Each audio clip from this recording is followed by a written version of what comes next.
I got into this business because I wanted to be like Stevie Wonder." Lionel Richie would repeat that line for years, half as a confession, half as a map of where he came from. To him, Stevie wasn't just a star. He was the songwriter other songwriters looked up to. So when the day finally came that Stevie Wonder was in a car with him listening to a song Lionel had written, it felt like stepping into a dream. Stevie slid into the driver's seat, told Lionel to sit in the passenger side, turned the key, slipped a tape into the deck, and then closed his eyes as the music filled the car. In that small enclosed space, Lionel watched the very man he idolized nod along to his work. It was the kind of quiet approval that could shape an entire life. By the middle of the 1980s, that life looked perfect from the outside. Lionel Richie was being celebrated as the most romantic voice in America.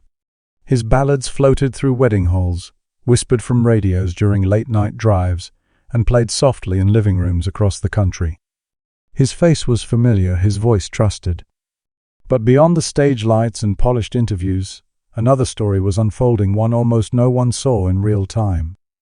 Behind those love songs, the man himself was in freefall. The same voice that soothed millions was surrounded at home by rising tension, accusations of infidelity, flashes of uncontrollable anger, and a marriage that was quietly edging toward collapse. The brutality of it lay in the contrast. The public saw a calm gentleman who sang about tenderness. The private reality was of a husband drifting toward a breaking point he did not yet recognize. That contrast reached its most dangerous form one scandalous night in Beverly Hills. Police cars rolled up to a house that should have been just another private address. Reporters started to gather outside. Neighbors watched from behind curtains. Inside those walls, the carefully guarded image of Lionel Richie, the perfect, safe, romantic figure, fractured in full public view for the first time. In that moment, fame stopped being a shield. It protected nothing. So what had pushed a black artist long seen as completely safe, marketable, and non-threatening into such a quiet yet bitter unraveling, and behind the timeless hits that never left the radio, who was Lionel Richie really? From this point forward, we enter a file most people never opened, a heartbreaking tragedy hidden for years behind sweet, reassuring love songs. Chapter 1. Collective Beginnings and the First Cracks. To understand the fall, you have to begin before the spotlight ever found him. Go back to 1968 Tuskegee, Alabama. Lionel Richie was not a legend then. He wasn't a superstar in waiting. He was just another skinny black student walking across the grounds of Tuskegee University, living in an American South, still carrying the scars of segregation. For many young black students, their escape didn't look like a stage or a stadium. It looked like a diploma, a job, a chance to climb out of poverty one slow step at a time. On thick, humid evenings, the campus took on a different life. Lionel and his classmates squeezed into cramped dorm rooms and basements where battered instruments leaned against faded walls. Guitar strings were frayed, drumheads were worn, amplifiers buzzed. The equipment looked broken, but the belief in that room was not. It was said that everyone there shared the same quiet conviction: if the outside world kept its doors locked, maybe music could pry one open. Out of that belief, the Commodores were born. There was no major label circling them, no lawyer drafting contracts, no manager drawing up a master plan. It was just a group of students who decided that if they were going to go anywhere, they would go together. They played in suffocating rooms, where sweat soaked their shirts, the thud of drums and the pulse of bass lines bouncing off peeling paint. Lionel wasn't the front man yet. He rotated roles, wrote songs, sang parts, and often didn't even bother to insist his name be highlighted. At that stage, no one was chasing individual glory. Inside the Commodores, a rule settled in early: if one person got left behind, then the whole group failed. That principle defined their early years. They slept in the same vans, shared the same cheap meals, and faced the same indifferent crowds on slow nights. For a while, that collective spirit held everything together. But leaving Tuskegee changed the air around them. As the band moved closer to Detroit in the early 1970s, things began to shift. The Commodore's hard-driving funk started attracting bigger crowds, louder reactions, and eventually industry attention. They were booked more often. They played hotter rooms. Their sound suddenly mattered beyond campus walls. It was during this period that something small but crucial began to happen, something members would only fully acknowledge years later. Lionel Richie started bringing different songs to rehearsal. While the band was built on explosive, up-tempo funk, Lionel's new material moved in the opposite direction. These songs were slower, softer, more intimate. They carried a personal weight that didn't quite fit the relentless energy of the rest of the set. At first, the others saw it as simple experimentation, a band trying new colors, a songwriter stretching himself. They let him test these ballads between the louder tracks, treating them as side paths, not a new road. But the experiments didn't fade away. They multiplied. In 1974, when the Commodores signed with Motown Records, the environment around them changed sharply. The label didn't just listen to the band, they studied it. Every voice, every face, every small detail became part of a calculation. According to later accounts, it didn't take long for Motown executives to focus more closely on Lionel, the calm presence, the smooth tone, the quiet charisma. He was soon being called into private meetings the others didn't attend. No one announced anything directly, but backstage questions began to simmer. Why was Lionel meeting with the label alone?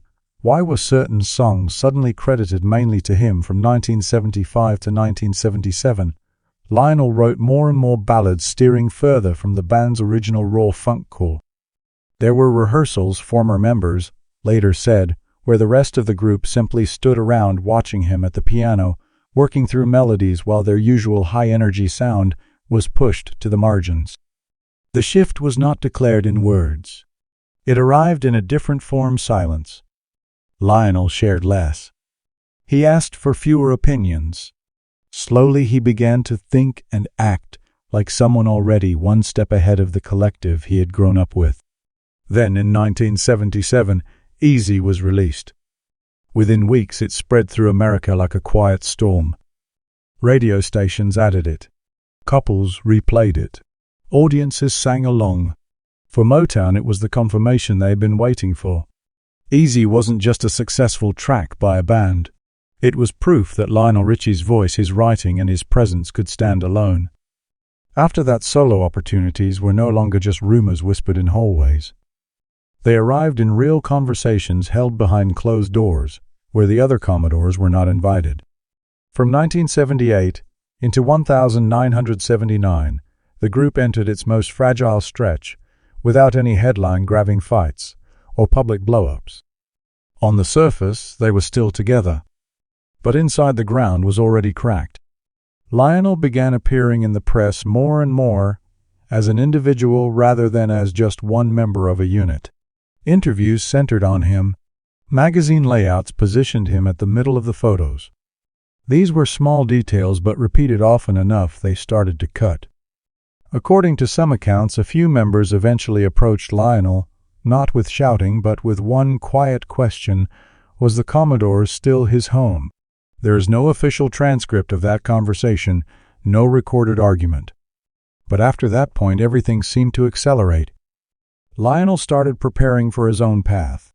The others, watching the direction of the spotlight, understood that the story was no longer theirs to shape. In 1979, Lionel Richie left the Commodores. There was no dramatic farewell tour, no televised breakup, no angry statement in the press.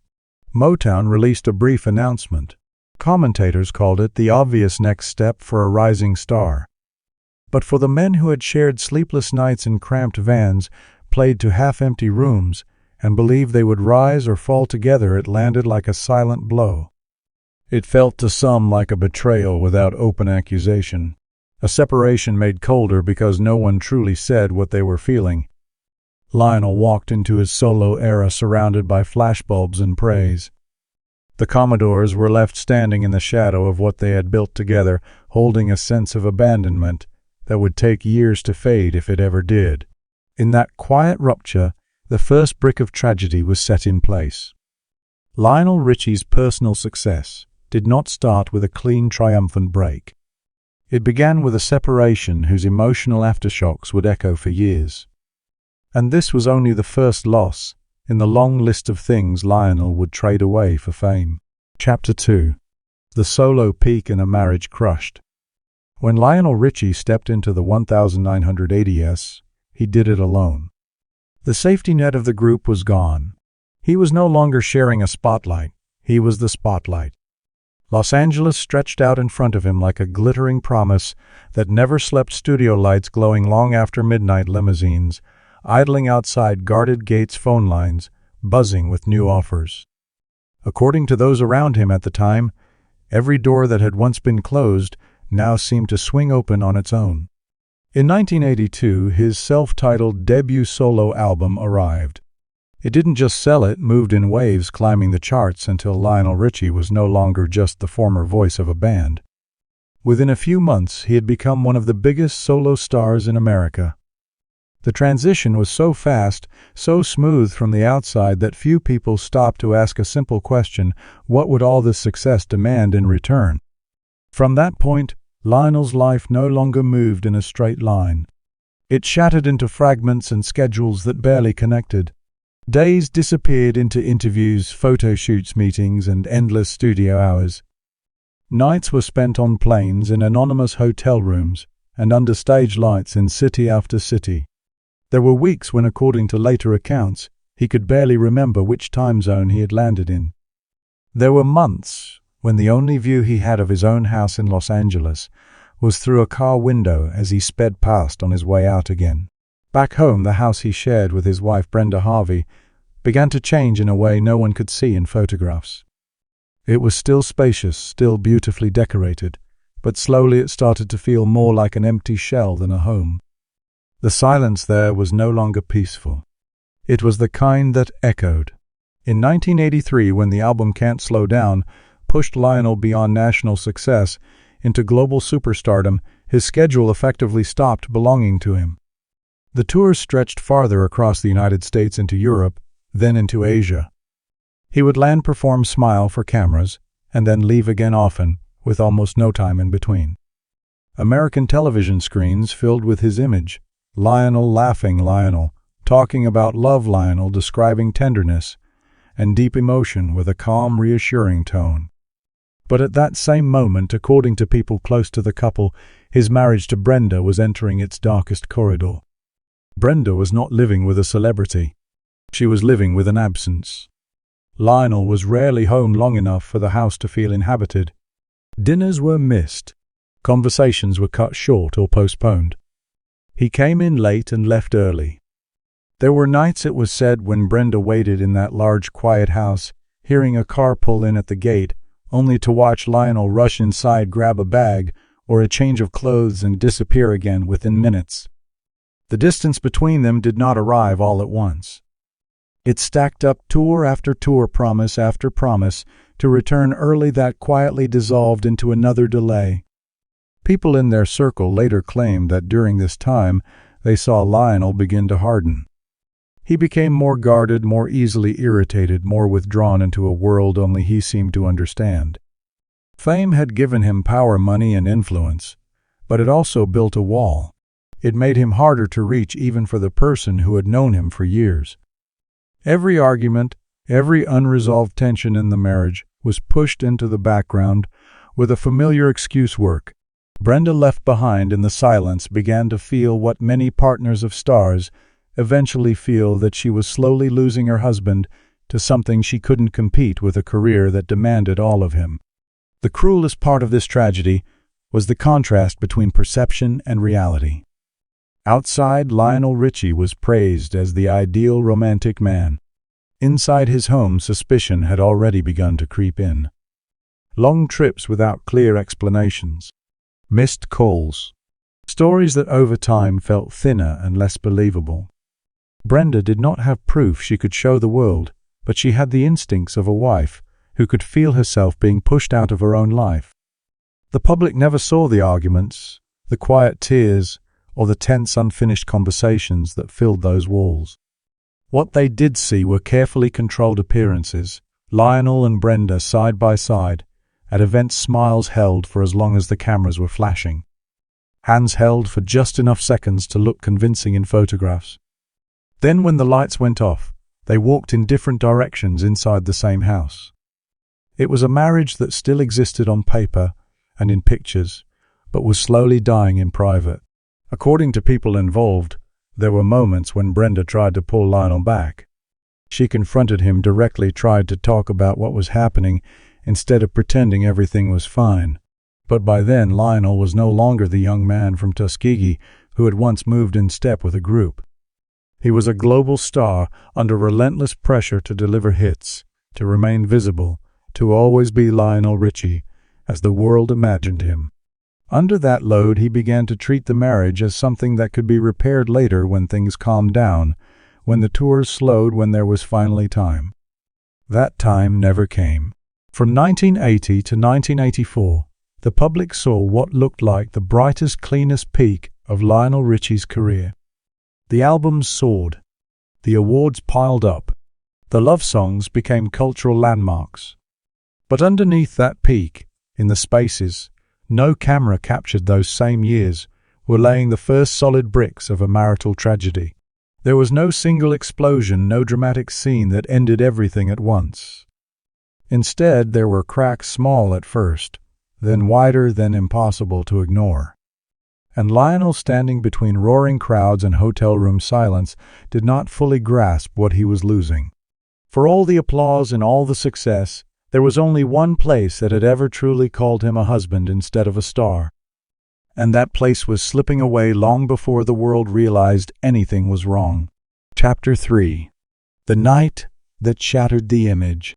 After months of living with questions, she could not answer. June 25, 1988, became the night Brenda Harvey stopped guessing. The suspicions, the late returns, the explanations that no longer felt solid, all of it led her to one decision. Close to midnight, she drove alone through the quiet, polished streets of Beverly Hills, past trimmed hedges and guarded gates into a neighborhood built to keep problems hidden behind thick walls and warm yellow light.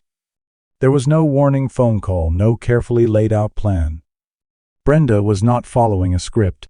She simply knew that if she stayed home, she would remain trapped inside a doubt that had already eaten away too many nights. When she pulled up in front of one particular house, brightly lit windows, glowing across multiple rooms, something in her registered that this was not the look of a quick visit or a late work session. It felt lived in. It felt occupied. That was enough. She stepped out of the car carrying years of exhaustion, jealousy, hurt, and quiet rage on her shoulders. According to later accounts, she walked straight to the door and went inside. The scene that greeted her in the living room confirmed what she had been afraid to name out loud. Lionel Richie was there, and he was not alone. The woman in that house that night was Diane Alexander. There was no time for clumsy excuses, no chance to rearrange the facts. In a matter of seconds, every suspicion Brenda had tried to push away snapped into harsh focus. The marriage she had tried to hold together was suddenly exposed at its weakest point. Her reaction came fast. According to police records and later reports, Brenda confronted them in a raised voice and moved deeper into the house as emotions spun out of control. Objects in the living room were damaged framed photographs, decorative pieces, things that had once been carefully placed to tell a story of stability and success. Family pictures that had hung on the wall to project happiness fell and shattered on the floor with flat, unsettling sounds. Lionel tried to step in. Witnesses later said he moved toward Brenda, attempting to calm her down, reaching out to physically hold her back. But once betrayal is no longer imagined, but seen, logic and soothing words lose their power. Brenda turned her attention toward Diane Alexander. Long-buried tension erupted into physical contact. It was not a drawn-out brawl, but it was serious enough to push everything beyond the boundaries of a private argument. The noises, the shouting, the crashes spilled out into the Beverly Hills night, cutting through the usual quiet of the neighborhood. Curtains shifted. Neighbors took notice. A phone call was made. Minutes later, police cars rolled up to the house, red and blue lights flashing against the white exterior, bouncing off fragments of glass and scattered belongings inside. When officers entered, the chaos had been partially contained. The people involved were separated. Voices dropped to a low, controlled volume. What followed was procedure questions asked in neutral tones, statements taken, details recorded. Inside that cold process, one decision changed everything. In a development that stunned the public when it surfaced, Brenda Harvey was arrested on charges that included assault and property damage. The image of her being led away in handcuffs did more than shock the family. It tore apart the story the public had believed in for years, that of a solid romantic household built around one of America's most trusted voices. By the morning of June 26, the 1988, the story had broken. American media seized on the incident with speed and hunger. For the first time, Lionel Richie's name appeared in headlines, not because of a new album or a sold-out tour, but because of a private life turned into front-page scandal. Words like infidelity, assault, and domestic trouble began to stick to the image of a man who had long been advertised as the safest, most composed romantic figure in pop music. The public was not ready for the contrast. For years, Lionel Richie had represented something almost spotless, a gentle voice singing about love, safety, and devotion. Now the same man was connected to police reports, a late-night confrontation, and a wife in handcuffs. The shock didn't come only from what happened, but from the feeling of collective disappointment. The illusion of perfection had been broken in a single night. After Beverly Hills, Lionel Richie withdrew from the spotlight for a time. According to reports, meetings with lawyers, advisors, and publicists took place behind closed doors as strategies were developed, statements drafted, and damage assessed. But no matter how carefully the narrative was managed, that night could not be erased. It became a clear dividing line in his life and career. Before June 25, the 1988 Lionel's image was that of a carefully crafted gentleman of love songs. After that night, every appearance, every interview, every performance carried an invisible shadow.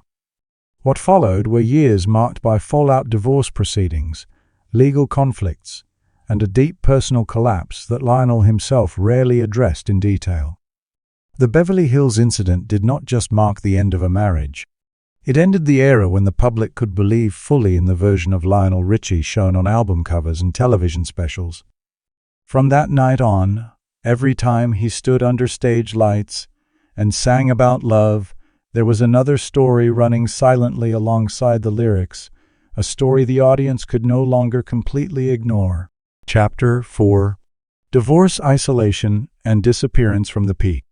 After the night in Beverly Hills, Lionel Richie's life did not explode in a spectacle the world could point to. It came apart from the inside quietly, steadily, in ways that didn't make headlines but left deep marks.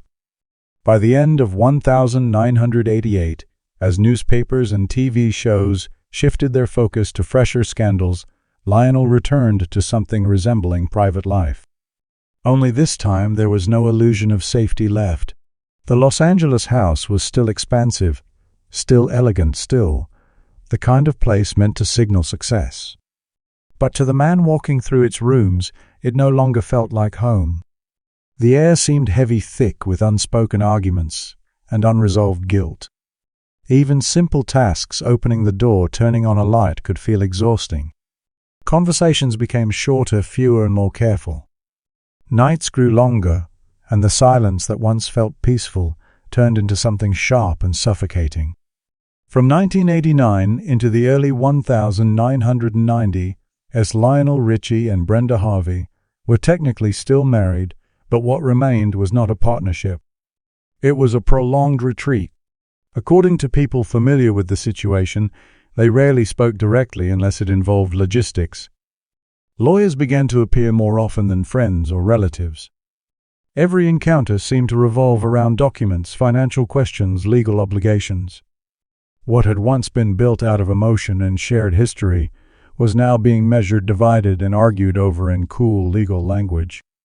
Even small details, who got what, who paid for which, could trigger disagreements that dragged on for weeks. Their life together, piece by piece, was being broken down into assets and responsibilities. Meanwhile, the public still waited for Lionel Richie to do the thing they thought he was born to do: release another massive hit. Fans and even industry insiders assumed that once he stepped back into the studio, the music would fix everything. But Lionel was fighting a different kind of battle, one he didn't know how to win. Success had taught him how to climb, how to stay on top. It had never taught him how to fall with any kind of grace. In 1993, after years of tension, Lionel Richie and Brenda Harvey officially divorced. A judge's ruling closed almost 2 decades of marriage, but it didn't bring relief or closure. According to reports, the divorce process itself had been long, bitter, and draining, with asset disputes that left both sides exhausted. There were no victors, only 2 people watching their shared life reduced to numbers and terms on a page. For Lionel, it was a quiet rock bottom. There was no dramatic breakdown for cameras to capture, but privately he began to understand something painful. Fame does not prepare anyone for losing the parts of life that cannot be replaced. Songs can be re-recorded. Tours can be rescheduled. A home, a marriage, a sense of belonging, those are not so easy to rebuild. After the divorce, Lionel didn't spiral into obvious chaos. He didn't stage outbursts or chase controversy. Instead, he faded. Public appearances dropped sharply. Some projects were postponed without clear reasons. Studios and labels found him hesitant, unsure. The man who had once walked into recording sessions with near absolute confidence now second-guessed decisions he previously made without thinking. When he did speak, he used polite phrases: he needed rest, he was taking time, he was regrouping. But behind those careful words, very few people saw the truth. Lionel Richie was emotionally and mentally drained. Around this time, backstage rumors began to spread throughout the Los Angeles entertainment world. Some people whispered that Lionel no longer had the focus necessary to work at the pace the industry demanded. Others claimed he had developed a pattern of backing out of commitments at the last minute. There were quiet suggestions that he relied on sleep medication to make it through his nights after the divorce. These details were never publicly proven, but his long absence from the center of the music scene made those stories easier for some to accept. Certain tabloids went further in ways that cut deeper. They started asking cruel, loaded questions, hinting that Lionel Richie might be drifting down the same road that many black artists before him were believed to have traveled once they peaked, left behind by the industry, trapped by an old image, unable to adjust as the world moved on. Those narratives did not need to be fully accurate. Their existence alone was enough to wound. Lionel did not answer. He let the rumors stand, allowed the silence to fill in the gaps. And in that silence, other people continued writing his story for him. While Lionel withdrew, the music world was changing quickly. In the early 1990s, hip-hop and a new wave of R&B surged forward. Younger artists began telling unfiltered stories about city life, inequality, and survival without smoothing the edges. On radio playlists, gentle romantic ballads from a middle-aged man who had dominated the 1980s started to sound like echoes from another era. No one called a press conference to declare Lionel Richie finished. They simply stopped expecting him. Charts reflected the shift without emotion. New songs he released did not create the earthquakes they once had. For someone who had defined an entire era, this quiet slide into the background wasn't dramatic, but it slowly eroded his sense of worth. For the first time since his rise, Lionel Richie realized he stood outside the main conversation. The spotlight had moved on, and he was not standing in it. He had to learn how to exist in that strange place, visible, but no longer central. In interviews years later, Lionel would describe this period as a state of prolonged burnout, not a single dramatic collapse, but a dull, persistent emptiness. He talked about waking up without knowing where to start his day, about feeling lost as every anchor in his life shifted at once, the marriage gone, the career slowed down, the once perfect image stained. He also spoke about isolation. When he was the star, people crowded around him. After the scandal, after the divorce, after the slowdown, the crowd thinned. Relationships built on success began to dissolve. The phone rang less often. Invitations declined. Lionel started to grasp the difference between being admired and being truly accompanied. One is loud and temporary. The other is quiet and rare. In that new emptiness, the noise of fame faded, and the silence of real life took its place. Mild depression, by his own account, slipped in, not in dramatic scenes, but in a slow, heavy drag that made everything feel harder. Still, Lionel did not attempt a wild reinvention. He didn't chase controversy for relevance. He didn't try to dress younger or copy the new generation. He chose something far more dangerous in his line of work. He chose silence.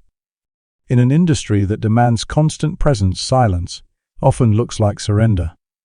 That absence convinced many observers that Lionel Richie had effectively disappeared. But in reality, he was doing something few icons are allowed to do, learning to live without the constant applause that had once defined him. The years 1994 and 1995 passed, with barely a ripple in popular culture attached to his name. He continued making music, but without the urgency to dominate charts. He appeared less frequently and more selectively. His concerts leaned toward nostalgia, built for those who had grown up with his songs. For devoted fans, the voice still mattered. For the broader market, Lionel had stepped away from competition, and for the first time he didn't try to fight his way back in. The stretch from 1988 to 1995 became the darkest corridor in Lionel Richie's story. Not because he lacked talent or because he suddenly failed at his craft, but because he no longer knew who he was without the height he had once stood on. No album could fully answer that question.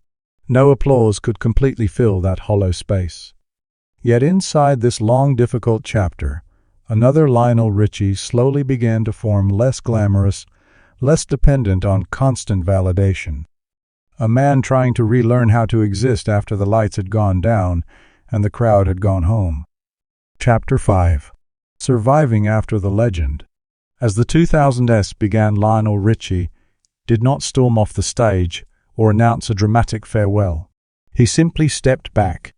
There was no press conference, no scandal powerful enough to force him into hiding. Instead, something quieter happened. His name appeared less and less in the center of the cultural conversation. Radio shifted.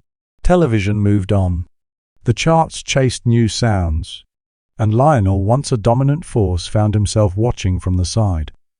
The silence that followed was not some carefully designed strategy. It was the residue of years of exhaustion, emotional, mental, and physical. Every new invitation carried an unspoken question.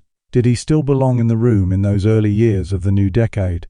Lionel continued to make music, but the process was no longer automatic.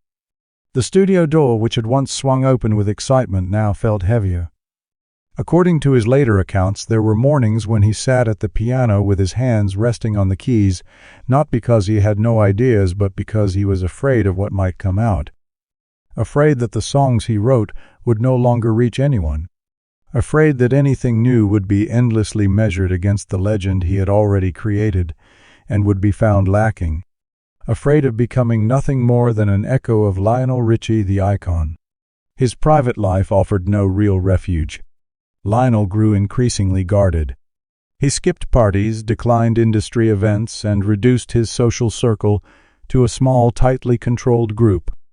Those close to him described stretches of time when he seemed to live almost in isolation, moving only through a narrow loop home studio, small tours, then back again. Romantic relationships did exist, but they unfolded quietly. They did not become tabloid headlines, not because they weren't real, but because Lionel no longer wanted his personal life dissected by strangers. Behind the scenes, whispers continued to circulate in Hollywood. Some said Lionel had become harder to work with. Others claimed he turned down high-profile opportunities because he refused to be a nostalgic backdrop for newer, trendier acts. There were people who believed he simply could not bear the idea of no longer being at the center. None of these stories were fully confirmed, but they all pointed toward a deeper truth. Lionel Richie was living with a persistent fear of being pushed permanently aside, a fear familiar to many artists who have stayed at the top for too long. Lionel later admitted that the heaviest pressure did not come from fans, executives, or critics. It came from himself. He spoke openly about the burden of perfection, the belief that as an icon, he was never allowed to fail. When you have once been a defining voice of an era, any step backward looks like defeat. Any pause sounds like the end. Inside that mindset, Lionel carried a specific dread, the fear of being judged as irrelevant by the very industry he had helped shape. For many years, Lionel existed in an uncomfortable space between extremes. He was no longer the unstoppable force that commanded radio and award shows. But he was not completely gone either. He kept touring mostly for the fans who had been there since the beginning. Those shows were less like competition and more like remembrance. On stage, he didn't try to reinvent himself. He didn't chase youth. He simply sang the songs that people had woven into the fabric of their own lives. Even then, a kind of distance remained. The roar of the crowd could not fully erase the awareness that he was now seen through a lens of nostalgia. The turning point when it came arrived in an unexpected form. In 2018, Lionel Richie agreed to serve as a judge on American Idol. For some observers, this move raised uncomfortable questions. Was this an admission that he had entered the legend from the past phase? Would sitting behind a judging panel reduce him to background commentary on younger talent? There were fears that the role might dilute the myth of Lionel Richie the star. Lionel saw it differently. In that chair, he did not present himself as a man clinging to old glory. He sat there as someone who had already walked the long road through early hunger, towering success, scandal, divorce, burnout, and survival. Instead of judging contestants from a distance, he often told them stories. Instead of lecturing, he shared experiences. His comments weren't academic. They came from scars, from nights on stage, from contracts negotiated, from losses still felt. The audience began to look at him with new eyes. He was no longer just a distant icon from the 1980, frozen in time by music videos and award shows. He became something else, a living witness to the shifting history of American music. At an age when many legends retreat entirely, Lionel was still present, willing to sit under bright lights and speak honestly about what it costs to chase a dream for decades. Another side of him surfaced as well. He did not pretend to be untouchable. In interviews tied to the show, he spoke candidly about fearing replacement, about standing outside studios, unsure if he still deserved the name he had built. He admitted that there were times when he was afraid to write, afraid to record, afraid that the world no longer had a place for him. Those admissions startled people who had once assumed that superstardom insulated him from insecurity. But that vulnerability did something powerful. It allowed audiences, especially older viewers, to connect with him, not as a legend on a pedestal, but as a human being who had been through multiple lifetimes in a single career. They no longer compared him to his younger self. They saw a man who had survived his own story. In these later years, Lionel's private life also settled into a quieter balance. He learned to move at a slower pace, to accept empty spaces in his schedule instead of fearing them. The urge to prove his relevance at every turn began to fade. He stopped treating the top of the mountain as the only place that mattered. Lionel has said that only after he released his grip on perfection did he start to feel lighter. It was not surrender. It was acceptance. Today, Lionel Richie is not the center of pop culture in the way he once was, and he no longer needs to be. He remains not as a constant headliner, but as a steady presence, a name that has never fully disappeared. He doesn't deny the past or try to outrun it.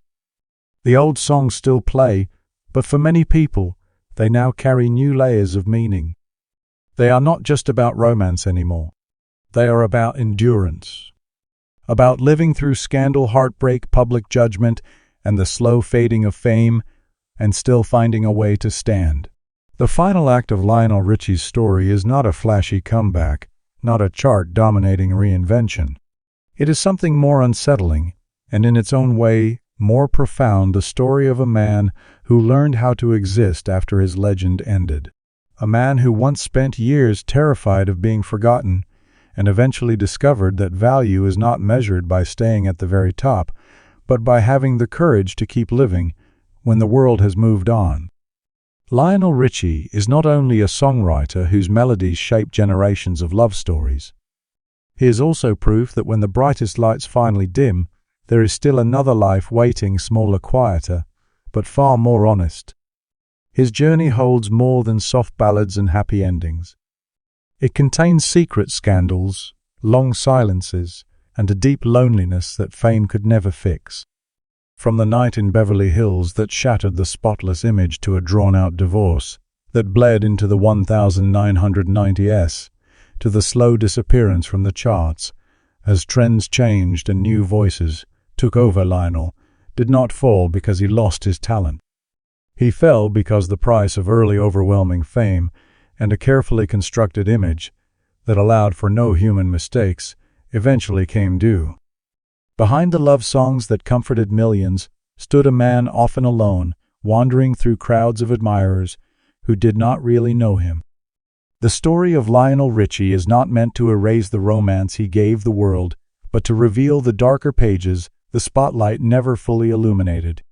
If this story changed how you see him, leave a comment and subscribe as we continue exploring the